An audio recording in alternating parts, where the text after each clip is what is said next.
আমার প্রিয় সমস্ত দশম শ্রেণীর ছাত্রছাত্রী এবং তার সঙ্গে সুপ্রিয় দর্শক মণ্ডলী, তোমাদেরকে আদর্শ ক্লাসরুমে আরেকবার স্বাগত। আজকের আলোচনার বিষয় হলো সমাস, বাংলা ব্যাকরণের সমাস। সমাস ক্লাসে 6টা ভিডিও তোমাদের জন্য থাকবে এবং ছোট ছোট পরিসরে বড় একটা ধারণা তোমরা পেতে চলেছো আদর্শ ক্লাসরুম চ্যানেলে। একটা কথা প্রচলিত আছে, তোমরা শুনতে পাবে যে সমাস নাকি 6 মাস লাগে। আমি তোমাদেরকে গ্যারান্টি দিয়ে বলছি সমাস 6 মাস নয়, মাত্র 6টা ক্লাসে আমি তোমাদের পুরো সমাসটাকে কভার করব। তোমরা দেখতে থাকো আমার এই ভিডিওগুলো।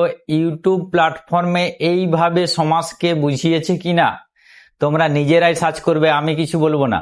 আর একটা কথা বলে রাখি তোমাদের, এই সমাস একেবারে প্রথম থেকে তুমি শুধু সমাস শিখবে যে তা নয়, তুমি অন্যকে শেখানোর মতো ক্ষমতা রাখবে। এই রকম ভাবে বুঝতে চলেছে সমাসটা। অনেক তোমরা বই পড়েছো, কিন্তু সেই বইয়ে অনেক কিছু তথ্য নেই। এই ক্লাসের মধ্যে তুমি সেই রকমই কিছু তথ্যও পাবে। সেগুলোই হয়তো একটা মাস্টার কি হবে সমাজ শেখার ক্ষেত্রে এবং অন্যকে শেখানোর ক্ষেত্রে। তাই চলো শুরু করা যাক বেশি দেরি না করে। আজকের যে ক্লাস সেটা হলো বাংলা ব্যাকরণের সমাস ক্লাস। দেখতে থাকো। আমরা স্ক্রিনে দেখতে পাচ্ছি সমাস, এবং সেই সমাস শব্দের সাধারণ অর্থ তোমাদের জেনে রাখতে হবে। সমাস শব্দের যে সাধারণ অর্থ, সে সাধারণ অর্থ হলো সংক্ষেপ বা সংক্ষিপ্তকরণ। আরে যার অর্থ সংক্ষেপ বা সংক্ষিপ্তকরণ সেটা কখনো জটিল হয়? আমরা তো সমস্ত জিনিস যত বড়ই হোক তার সংক্ষেপকেই আমরা জানতে চাই বা সংক্ষেপকেই আমরা বেশি পছন্দ করি। তাহলে সমাস শব্দের অর্থটাই হচ্ছে সংক্ষেপ বা সংক্ষিপ্তকরণ। তাহলে সে সমাসটা তোমাদের কাছে আশা করি বোরিং হবে না। চলো দেখা যাক সমাস শব্দের উৎপত্তি। সমাস যে শব্দটা, সেই শব্দটা উঠে এসছে সম পূর্ব অস ধাতু যুক্ত ঘয়। সম হচ্ছে উপসর্গ, অস হচ্ছে ধাতু, এবং তার সঙ্গে এই প্রত্যয় যোগ করার পরেই কিন্তু এই সমাস শব্দটা আমরা পেয়েছি, এবং যার অর্থ হলো সংক্ষেপ বা সংক্ষিপ্তকরণ। দেখো স্ক্রিনে আমরা দেখতে পাচ্ছি একটা বাক্য, এবং সেই বাক্যটা হলো অপু বিকেলে নীলকণ্ঠ পাখি দেখতে গিয়াছে। এখানে দেখো কতগুলো পদ রয়েছে, 3 3 6টা পদ। অপু বিকেলে নীলকণ্ঠ পাখি দেখতে গিয়াছে। আমরা জানি যে বাক্য মানে হচ্ছে একাধিক পদের সমষ্টি। এই বাক্যের মধ্যেই কিন্তু আমরা সমাসকে পাবো। বাক্য ছাড়া সমাসের সেই রকম কোনো ব্যবহার নেই। বাক্যের মধ্যেই সমাসের ব্যবহার, কারণ সেটা হচ্ছে একটা পদ, সমাসবদ্ধ পদ। দেখো তোমরা দেখতে পাচ্ছ যুক্ত পদ বা সমাসবদ্ধ পদ বা সমস্ত পদ, এটা বাক্যের মধ্যেই পাওয়া যাবে। তাই সমাস মানে এটা ভাবনার কোনো বিষয় নেই যে সেটা আকাশ থেকে পড়া একটা কোনো জিনিস। আমরা যে বাক্যগুলো ব্যবহার করি সেই বাক্যের মধ্যেই থাকে সমাস। তো তাহলে দেখো এখানের যে বাক্যটা, অপু একটা পদ, বিকেলে একটা পদ, নীলকণ্ঠ এই পদটা একটা বিশেষত্ব রয়েছে, পাখি একটা পদ, দেখতে একটা পদ, এবং গিয়াছে একটা পদ। এখানে এই পদগুলো নিয়ে আলোচনা হচ্ছে না। এই ভিডিওতে আমরা এই পদগুলো নিয়ে আলোচনা করছি না। আমাদের মুখ্য বিষয় হচ্ছে এই যে যুক্ত পদ। এখানে যুক্ত পদ কেন বলা হয়েছে? দেখো দুটো পদ মিলে একটা পদ গঠিত হয়েছে, এটা হচ্ছে যুক্ত পদ, এবং তার সঙ্গে দেখো এটাকেই আমরা বলছি সমাসবদ্ধ পদ বা সমস্ত পদ। এই সমাসবদ্ধ পদ বা সমস্ত পদ, এটা সমাসের আলোচনায় আমরা পরিষ্কারভাবে বুঝবো। এখানে তাহলে দেখো যে নীলকণ্ঠ, সেই নীলকণ্ঠই হলো সমাসবদ্ধ পদ বা সমস্ত পদ, বা বলতে পারো বাক্যে এটাই হলো সমাস। সমাস আলোচনার আগে তোমরা একবার শুধু ভাবো যে ব্যাকরণে সমাসের আগে বাক্যটি কেমন লেখা হতো। ধরো ব্যাকরণে সমাস এখনো পর্যন্ত আসেনি, কারণ আমরা জানি যে প্রথমে ব্যাকরণ হয়নি, প্রথমে ভাষা এসছে, প্রথমে যুক্ত পদ বা সমাসবদ্ধ পদ এসছে, তারপরে ব্যাকরণ সৃষ্টি হয়েছে। তাহলে ব্যাকরণের আগে যদি আমরা ওই আগের বাক্যটি লিখি তাহলে কেমন হবে একবার দেখো। অপু বিকেলে নীলকণ্ঠ যার পাখি দেখতে গিয়াছে। তাহলে দেখো ওখানে ছোট্ট করে আমরা পেয়েছিলাম এই যে পদটা, এটাকে ছোট্ট পদ পেয়েছিলাম, নীলকণ্ঠ পেয়েছিলাম, কিন্তু এখানে আমরা দেখতে পাচ্ছি দেখো অপু বিকেলে নীলকণ্ঠ যার পাখি দেখতে গিয়াছে। শোনার পরেই আমাদের, যদি আমরা এইরকম কোনো বাক্য শুনি, সঙ্গে সঙ্গে বলবো এটা কোনো বাংলা বাক্য। আসলে দেখো সমাস কিন্তু সেই উদ্দেশ্যেই কিন্তু সৃষ্টি হয়েছিল, বাংলা ব্যাকরণের সমাস সেই উদ্দেশ্যে সৃষ্টি হয়েছিল। এই যে বড় পদটা, এই বড় পদটাকে ছোট করার জন্যই, তার জন্য দেখো সমাসের অর্থটাই হচ্ছে সংক্ষিপ্তকরণ।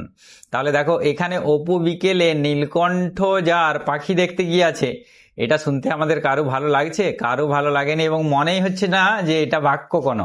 তাহলে সমাস যদি না হতো তাহলে বাংলা বাক্যের কি দশা হতো সেটা একবার ভেবে দেখো। তাই প্রথমেই আমরা জেনে নেব সমাসের কাজ কি। তোমাদের যদিও বড় কোশ্চেন পড়ে না, একেবারে মাল্টিপল চয়েস এবং তার সঙ্গে এসে কি অর্থাৎ সংক্ষিপ্ত প্রশ্ন থাকে, তাই একটা বাক্য মনে রাখলেই হবে বা দুটো বাক্য মনে রাখলেই হবে। দেখো আমি 3টে কাজ দিয়েছি সমাসের। বাক্যের সৌন্দর্য বৃদ্ধি করা সমাসের কাজ। দ্বিতীয় কাজ হচ্ছে বাক্যের সময় কমানো। একটা বাক্য দেখো, আগের বাক্যটায় সময় বেশি লাগছিল, কিন্তু প্রথমে যে বাক্যটা ছিল সেটায় সময় কম লাগছিল। এবং বাক্যকে সংক্ষিপ্তকরণ। এই 3টে হচ্ছে প্রধান কাজ সমাসের। এই গেল সমাসের কাজ। তাহলে এরপর আমরা সমাস কাকে বলে সেই বিষয়টা জানবো। সমাস সমাস অনেকক্ষণ করছি, কিন্তু প্রথমেই তোমাদের দেখবে বলা হয়েছে যে আরোহী পদ্ধতিতে তোমাদেরকে সমাস বোঝাবো, যেটা ইউটিউব চ্যানেলে কেউ এখনো পর্যন্ত বোঝাতে পারেনি। ঠিক সেই রকম আরোহী পদ্ধতিতে সমাস তোমাদেরকে বুঝতে হলে তোমরা নিজেরা সংজ্ঞা বানাবে, আমাকে সংজ্ঞা বলার দরকার নেই, তোমরা নিজেরা সংজ্ঞা বানাবে।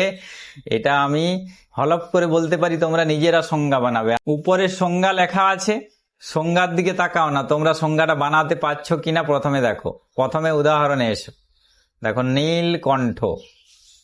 এটাকে সমাসের পূর্বে লেখা হতো নীলকণ্ঠ যার। তাহলে দেখো নীলকণ্ঠ একটা পদ এবং তার সঙ্গে দুটো পদ।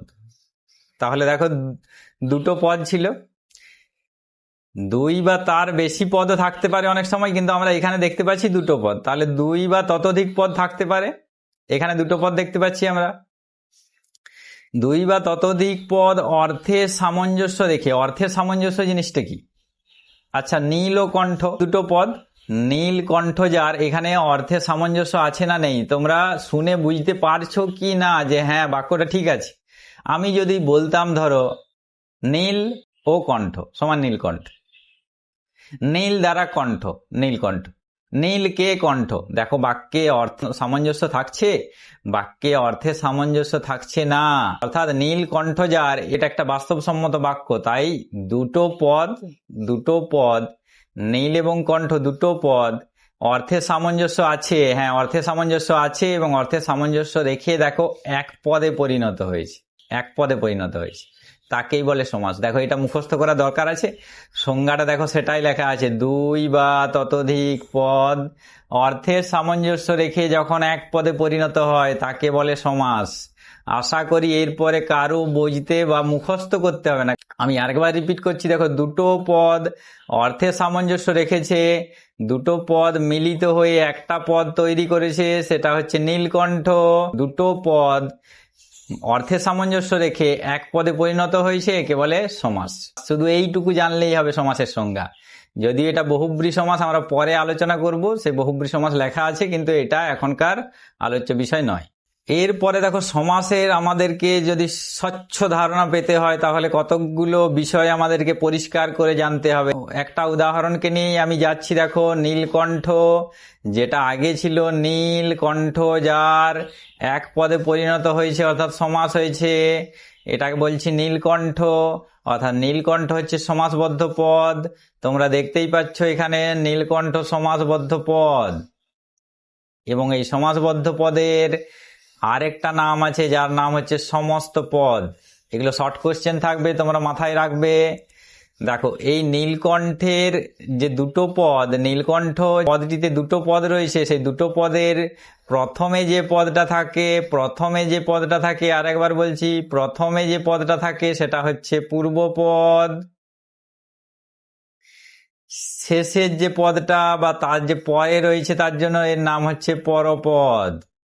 প্রথমে থাকলে পূর্বপদ, পরে থাকলে পরপদ, এবং একে তার সঙ্গে বলা হয় উত্তরপদ। পরপদকে উত্তরপদও কিন্তু বলে, এটাও কিন্তু মাথায় রাখবে, পরপদকে উত্তরপদও বলা হয়। দেখো সমাসবদ্ধ পদ পেয়েছিলাম আমরা, সমাসবদ্ধ পদের পূর্বে বা প্রথমে যে পদ থাকে তাকে পূর্বপদ বলে। এটাকে মুখস্থ করার দরকার আছে। সমাসবদ্ধ পদের পূর্বে বা প্রথমে যে পদ থাকে তাকে বলে পূর্বপদ। উদাহরণটি হচ্ছে নীলকণ্ঠের নীল হলো পূর্বপদ। এরপরে আমরা দেখতে পাচ্ছি পরপদের সংজ্ঞা। দেখো সমাসবদ্ধ পদ আমরা আগেই জেনেছি, সমাসবদ্ধ পদের পরে বা শেষে যে পদ থাকে তাকে বলে পরপদ। নীলকণ্ঠের কণ্ঠ হলো পরপদ। তাহলে সমাসবদ্ধ পদ কাকে বলে? দেখো তোমরা যদি ঠিক করে মন দিয়ে ক্লাসটা শুনছো তাহলে তোমরা নিজেরাই পারবে সমাসবদ্ধ পদ কাকে বলে। দেখো, পূর্বপদ, পরপদ কিংবা তার বেশি পদ থাকতে পারে, মিলিত হবে একসঙ্গে, মিলিত হয়ে যে পদ গঠিত হয় তাকে বলে সমাসবদ্ধ পদ। যেমন হচ্ছে নীলকণ্ঠ, আমরা জানি নীলকণ্ঠ যার আলাদা আলাদা ভাবে ছিল, দুটো পদ একসঙ্গে মিলিত হলো এবং মিলিত হওয়ার পরে যে পদটা গঠন করলো তাকেই আমরা বলছি সমাসবদ্ধ পদ। খাতাতে নোট ডাউন করে চলবে, তাহলে তোমাদের আর মাথা থেকে কোনো মতেই বেরোবে না। খাতার থেকে মাথা, মাথার থেকে খাতা একেবারেই ভুলবে না তোমরা। প্রথমেই আমরা দেখেছিলাম, দেখবে সমস্যা তৈরি করছিল, একটা বাক্যে সৌন্দর্যের হানি ঘটাচ্ছিল, একটা বাক্যে সময় বেশি লাগছিল, সেই বাক্যটাকে দীর্ঘ করছিল। অর্থাৎ কারা সমস্যা তৈরি করছিল? এরা সবাই এক একটা সমস্যমান পদ। নীল একটা সমস্যমান পদ, কণ্ঠ একটা সমস্যমান পদ এবং যার একটা সমস্যমান পদ। দেখো, এরা সমস্যা তৈরি করছিল, তার জন্য সমস্যমান পদ এরা। এবং এটাতে আমরা আগের থেকেই জেনে গেছি এটা হলো সমাসবদ্ধ পদ। তাহলে এরপর আমরা জানবো যে সমস্যমান পদ কাকে বলে। প্রত্যেকটা ইম্পর্টেন্ট, তোমাদের হয় সংক্ষিপ্ত প্রশ্ন, না হয় তোমাদের থাকবে কি বহু বিকল্প ভিত্তিকে। তাহলে দেখো, সমাসবদ্ধ পদকে ভাঙলাম আমরা। সমাসবদ্ধ পদ এটা নীলকণ্ঠ, নীলকণ্ঠকে ভেঙে যেটা পেয়েছি সেটা হচ্ছে নীলকণ্ঠ যার। তাহলে একে ভাঙার পর যে পদগুলো পাওয়া যাচ্ছে, যে পদগুলো পাওয়া যায় তার প্রত্যেকটিকে সমস্যমান পদ বলে, প্রত্যেকটিকে সমস্যমান পদ বলে। যেমন উদাহরণ দেখে নাও, নীলকণ্ঠ যার, তিনটেই হলো সমস্যমান পদ। আশা করি তোমাদের ক্লিয়ার হয়ে গেছে। যদি বুঝতে না পারো আরেকবার রিপিট করবে। এরপরে দেখো, আবার সেই একই উদাহরণ, নীলকণ্ঠ সমান নীলকণ্ঠ যার। তাহলে আরো দেখো, এটাকে আমরা প্রথম থেকেই জানি যে এটা হচ্ছে সমাসবদ্ধ পদ বা সমস্ত পদ, এটাকে আমরা ভালো করে চিনি। এইটা সমগ্রটাকে একসঙ্গে আমরা বলছি ব্যাস বাক্য। দেখো, এই পুরো একটা যে বাক্যের মতো কাজ করছে, নীলকণ্ঠ যার, এটা প্রায় বাক্যের সমান সমান বা প্রায় বাক্য হয়েই গেছে। অনেক সময় বাক্য হয়ে যায়, অনেক সময় বাক্যের অংশ থাকে। অর্থাৎ নীলকণ্ঠ যার, এটা সমগ্রটাকে একসঙ্গে আমরা বলছি, সমগ্রটাকে একসঙ্গে আমরা বলছি কি ব্যাস বাক্য। দেখো, এরপরে সংজ্ঞাতে এসে দেখো তোমরা পাচ্ছ না কি পারোনি। এটাই হলো আরোহী পদ্ধতি। সমাসবদ্ধ পদকে ভাঙলে যে বাক্য বা বাক্যাংশ পাওয়া যায়, দেখো এই হচ্ছে সমাসবদ্ধ পদ, একে ভাঙলাম আমরা, এই যে বাক্য বা বাক্যাংশটা পেলাম তাকেই বলে ব্যাস বাক্য। দেখো, সমাসবদ্ধ পদকে ভাঙলে যে বাক্য বা বাক্যাংশ পাওয়া যায়, অনেক সময় বাক্য পাওয়া যায়, অনেক সময় বাক্যাংশ পাওয়া যায়, তাকেই আমরা বলি ব্যাস বাক্য। এরপরে তোমাদের কাজ, আমার ক্লাসের সঙ্গে সঙ্গে তোমরা এই কাজ যদি করতে থাকো তাহলে তোমাদেরকে সমাসে কেউ আটকাতে পারবে না। 100% থেকে 101% তোমরা কমন পাবে। তোমাদের কাজ এটা, খাতাতে তোমরা একবার শুধু লিখে রাখবে। দেখো, বহুব্রীহি সমান বহুব্রীহি আছে যার, পিতামাতা সমান পিতা ও মাতা কিভাবে হচ্ছে এখন তোমাদের জানার দরকার নেই, তোমাদের কাজটা একবার জেনে নাও। পুরুষ সিংহ পুরুষ সিংহের ন্যায়, কর্মকার কর্ম করে যে, কি সমাস কিভাবে হচ্ছে কিচ্ছু জানার দরকার নেই, শুধু কি করবে তোমরা একবার দেখো। বনান্তর অন্য বন, ত্রিনয়ন ত্রিনয়নের সমাহার। এই উপরোক্ত উদাহরণগুলি থেকে তোমরা সমাসবদ্ধ পদ খুঁজে বের করো, পূর্ব পদ খুঁজে বের করো, উত্তর পদ বা পরপদ খুঁজে বের করো, সমস্যমান পদ বার করো এবং ব্যাস বাক্য বার করো। আচ্ছা, ব্যাস বাক্য সম্পর্কে তোমাদেরকে বলে রাখি, একটা কথা বলতে ভুলে গেছি। ব্যাস বাক্যের আরেকটা নাম আছে, সেটা হলো বিগ্রহ বাক্য। বিগ্রহ বাক্য, এটাও তোমাদের শর্ট কোশ্চেনে থাকতে পারে যে ব্যাস বাক্যের অপর নাম কি। তাহলে এখান থেকে তোমরা যদি খুঁজে বের করতে পারো এবং খাতাতে খুঁজো তাহলে আমাকে কমেন্টে জানিও পরের ক্লাসে, তাহলে তোমাদের আর সমাজ সম্পর্কে কোনো ডাউট থাকবে না। চলো, এরপরে সমাজ সম্পর্কে জেনে নিই। তোমাদের পরীক্ষাতে আসা কয়েকটা গুরুত্বপূর্ণ, যেগুলো বারে বারে এসছে প্রশ্ন, সেই রকম কয়েকটা প্রশ্ন, এগুলোর থেকে প্রশ্ন আসে। দেখো, সমাস সন্ধির মিল ও অমিল। সমাস ও সন্ধির মধ্যে মিল দুটো জেনে রাখলেই হবে, কারণ তোমাদের 1 নাম্বারের বেশি বড় কোশ্চেন হয় না। তাহলে দেখো, সমাস ও সন্ধির মিল প্রথমে দেখো। সমাস ও সন্ধি বাক সংক্ষেপ ও সৌন্দর্য বৃদ্ধি করে। সমাস ও সন্ধি বাক সংক্ষেপ করে ও সৌন্দর্য বৃদ্ধি করে, উভয়ের কাজ একই। সমাস ও সন্ধি উভয়ই সমন্বয় সাধন করে, অর্থাৎ দুটো পদের মধ্যে হোক বা দুটো বর্ণের মধ্যেই হোক, সমন্বয় সাধন করাই হলো সমাস ও সন্ধির কাজ। এটা উভয়েরই মিল। এরপরে দেখো, সমাস ও সন্ধির অমিল বা পার্থক্য, এটা হামেশাই তোমরা কোশ্চেনে পাবে। দুটি বর্ণের মিলনকে সন্ধি বলে। দুটো বর্ণ যখন মিলন হয় তখন তাকে বলে সন্ধি, দুটো পদের যখন মিলন হয় তখন তাকে বলে সমাস। দ্বিতীয় পার্থক্য দেখো, সমাসে অর্থের সামঞ্জস্য থাকে, সন্ধিতে অর্থের সামঞ্জস্য নাও থাকতে পারে। সমাসে অবশ্যই অর্থের সামঞ্জস্য হচ্ছে মূল কথা, কিন্তু সন্ধিতে অর্থের সামঞ্জস্য নাও থাকতে পারে। সমাসের মিলন হচ্ছে অর্থভিত্তিক, কিন্তু সন্ধির মিলন হচ্ছে উচ্চারণ ভিত্তিক। এই ছিল তোমাদের তিনটে পার্থক্য।